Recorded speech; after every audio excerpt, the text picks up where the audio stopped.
Hi everyone! In this video, we will compute the head loss in the system. Assuming C is 120 for all pipes and the rate of flow is 0.1 cubic meter per second. First, we will write our given, required, and all the details that are mentioned above. There. And from our problem, it has mentioned C, which is also known as the Hazen-Williams coefficient. Therefore, we must also use the head loss formula from Hazen-Williams. By looking at our figure, we can tell that it is a series parallel type of piping system. And here is the equations that we must also consider in answering our problem. It states that Q in is also equal to Q out, which makes sense from the continuity equation. What comes in comes out.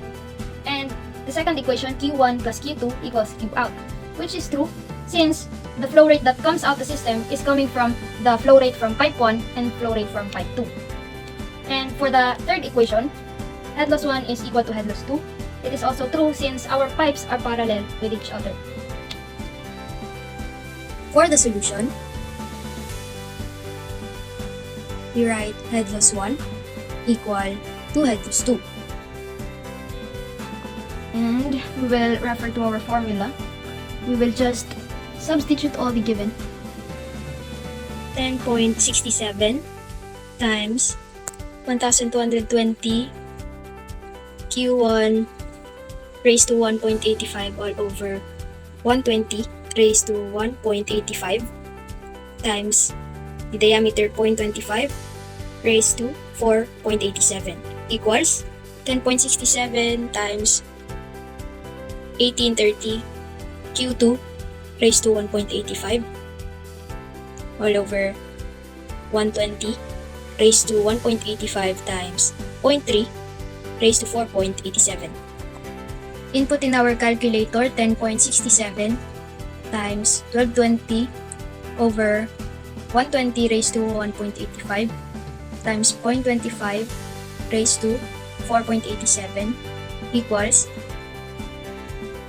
1585.15 Q1 raised to 1.85 equals, calculating the right side, leaving Q2 raised to 1.85 untouched.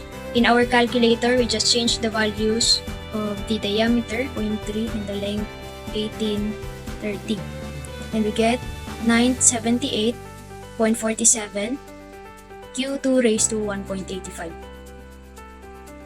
And now we can label this as our equation 1.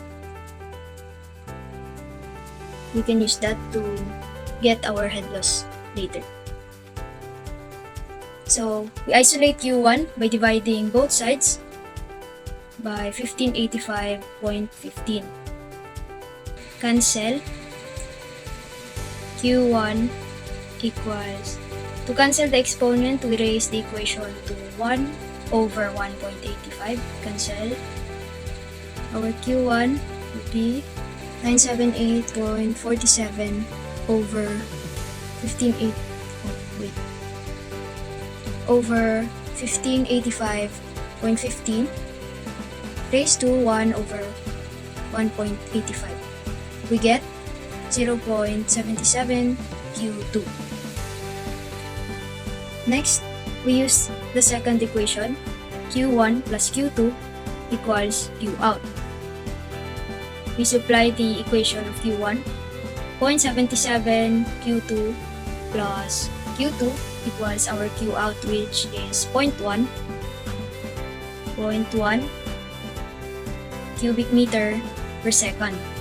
We add these two and we get 1.77 Q2 equals 0.1 cubic meter per second. We isolate Q2 by dividing both sides, 1.77. We cancel. Our Q2 is equal to 1 over 1.77. Q2 is equal to 0.056 cubic meter per second. We'll label this as our equation 2 and we use Q2 to find our Q1.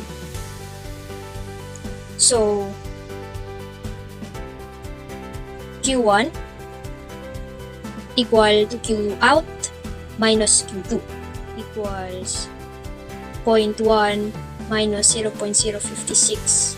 Calculate 0.1 minus 0.056 equals, our Q1 would be 0.044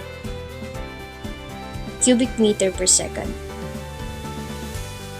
Q1. And we can now supply that to our equation 1. So, HL equal to 1585.15 times our Q1 0.044 raised to 1.85. Calculate, our head loss would be 1585.15 times 0.044 raised to 1.85 equals, our head loss is equal to 4.9 meters. And this is our final answer.